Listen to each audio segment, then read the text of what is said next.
রমাদান যখন আসে তখন একটি আয়াতে কারিমা সব হুজুররা বলে ইয়া আইয়ুহাল্লাযীনা আমানু কুতিবা আলাইকুমুস সিয়াম কামা কুতিবা আলাল লাযীনা মিন ক্বাবলিকুম লাআল্লাকুম তাত্তাকুন। রোজা রাখো যেন তোমরা মুত্তাকি হতে পারো। রোজা আসছে, রোজার মাসে আমরা লম্বা সময় একটি মাস উপবাস থাকবো। খাবার আছে সামনে, খাই না। পানি আছে, পানি পান করি না। ঘরের দরজা বন্ধ করে যদি কেউ খেয়ে নেয় কেউ দেখবে না।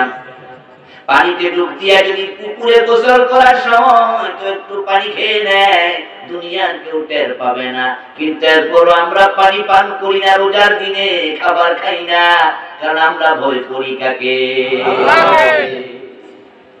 কাকে ভয় করি? আমরা মুত্তাকি হই, আল্লাহকে ভয় করি। আমি আশ্চর্য হই মানুষের চরিত্র দেখে।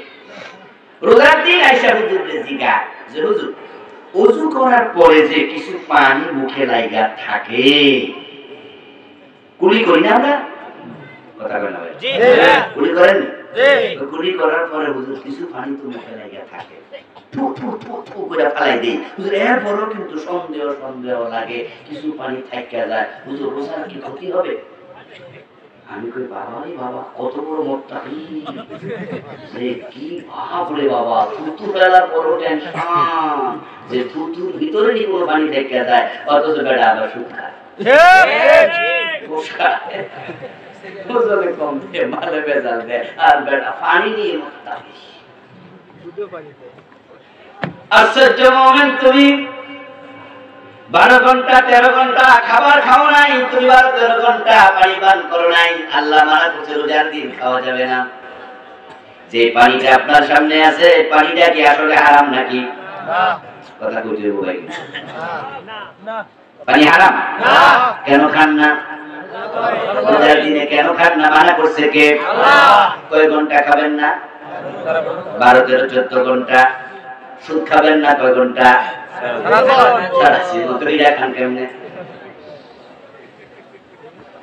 12 ঘন্টা পানি খায় না, 12 ঘন্টা 13 ঘন্টা ভাত খায় না, আমি মুত্তাকি। তাহলে তুমি যেটা খাওয়া চিরদিন হারাম, সেই গোশটা খাও কেমনে? সুদটা খাও কেমনে? ওই হারামটা খাও কেমনে? এজন্য শুধু খাবার পানি ত্যাগ করার নাম তাকওয়া না, তাকওয়া হলো গুনাহ ত্যাগ করার নাম। ليس التقوى بصيام النهار ولا بقيام الليل، إنما التقوى ترك ما حرم الله وأداء ما افترض الله।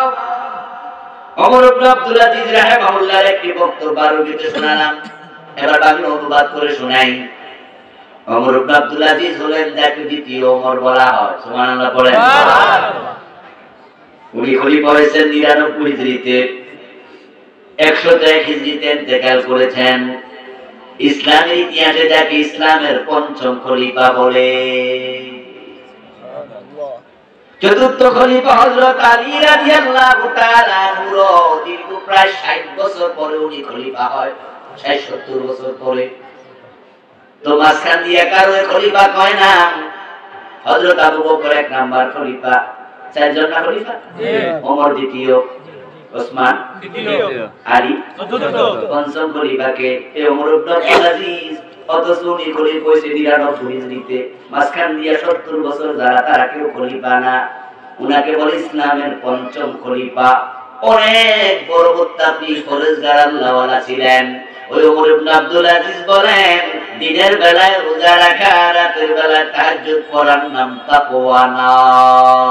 লাইসাত তাকওয়া বিসিয়ামিন নাহার ওয়ালা বিকিয়ামিল লাইল, ইন্নামাত তাকওয়া তারকু মা হারামাল্লাহ ওয়া দাউ মা ইফতারাদাল্লাহ। মূলত তাকওয়া হলো আল্লাহ যা ফরজ করেছে তা আঁকড়ায়া ধরা, যা হারাম করেছে তা পরিত্যাগ করা।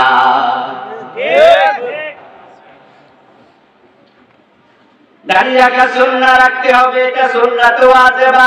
কাটলে কবিরা গুনাহ হবে, তবে দাড়ি রাখার নাম তাকওয়া না, টুপির নাম তাকওয়া না, পাঞ্জাবির নাম তাকওয়া না, সুরত তাকওয়া না। তাকওয়া হলো সিরত, চরিত্র। ঠিক। বাংলাদেশের লোকেরা সুরতে ফিটফাট আর চরিত্রে সদরকার। এই জন্য অনেক ব্যবসায়ী আছে মুখে লম্বা দাঁড়িয়ে তো ওজনে কম দেয়, ঠিক না? আপনি দেখে মনে হয় টুপিটাবি মাথা দিয়ে ব্যবসা করতেছে, আল্লাহর ওলি বেরেস্তা বেরিয়েছে ভিতরে। আল্লাহকে আপনি বোকা ভাববেন না, নিজেকে আল্লাহর চেয়ে চালাক ভাববেন না, মনে করবেন না আল্লাহ আপনার চেহারার দিকে তাকায় এই জান্নাত দিয়ে দেবে, মোটেও না। এজন্য তো রাসূলুল্লাহ সাল্লাল্লাহু আলাইহি ওয়াসাল্লাম বলেন, ইন্নাল্লাহা লা ইয়ানজুরু ইলা সুওয়ারিকুম ওয়া আমওয়ালিকুম ওয়ালাকিন ইয়ানজুরু ইলা কুলুবিকুম ওয়া আমানিকুম। আল্লাহ তোমাদের চেহারার দিকে তাকাবে না, কয় টাকা খরচ করে মসজিদ বানাইছো তোমার টাকার দিকে তাকাবে না, এলাকার গরিব গোরাবারে কয় লাখ টাকা দান করছো আল্লাহ টাকার দিকে তাকাবে না, বরং আল্লাহ প্রথমে তাকাবে তোমার অন্তরের দিকে। ওয়ালাকিন ইয়ানজুরু ইলা কুলুবিকুম, তোমার কলবের দিকে তাকাবে, ওয়া আমালিকুম, ধ্যান তোমার আমলের দিকে। রাসূলুল্লাহ সাল্লাল্লাহু আলাইহি ওয়াসাল্লাম কোন একদিন সাহাবায়ে কেরামের সম্মুখে তাকওয়া প্রসঙ্গ আলোচনা করছিলেন, করতে গিয়ে আল্লাহর হাবিব বললেন, আত-তাকওয়া হাহুনা, আত-তাকওয়া হাহুনা, আত-তাকওয়া হাহুনা। ও দুনিয়ার মানুষ শোনো, তাকওয়া কলবে থাকে, কলবে থাকে, কলবে থাকে। তোমার দাড়ি টুপি পাঞ্জাবিতে নয়, সুরতে তাকওয়া থাকে না, তাকওয়া থাকে সিরতে, চরিত্রে।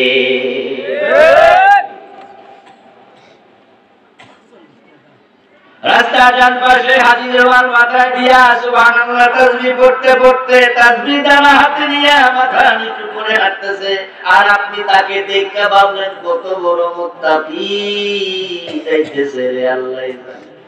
খোঁজ নিয়ে দেখছেন উনি সুদে টাকা লাগাইছে। ইমাম সাহেবের পিছনে দাঁড়ায় নামাজ পড়ে এমন লোক সুদে টাকা লাগায়, এমন ঘটনা বাংলাদেশে আছে। হ্যাঁ, উনি 5 ওয়াক্ত নামাজ পড়ে, সুদ টুদ খায় না, তো ওনার মাইয়ারা কলেজে পড়ে, মোর কাছে লইয়া দেয় না, মোর কাছারা কলেজে যায়, হাই স্কুলে যায়, হাজী সাহেবের মাইয়া। এমন হাজী সাহেব এলাকায় আছে না? না, লাইসা তাকওয়া কাদা, তাকওয়া এটা নয়।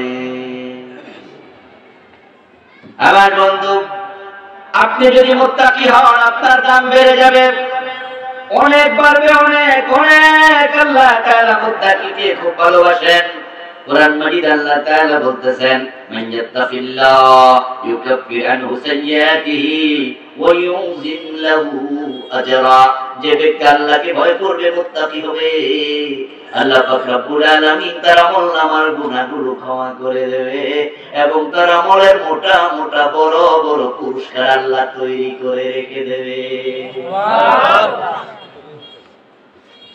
ও ভাই, তাকওয়া বড় দামি জিনিস, এতটাই দামি, এতটাই দামি, যার তাকওয়া যত বেশি আল্লাহর কাছে তার সম্মান তত বেশি।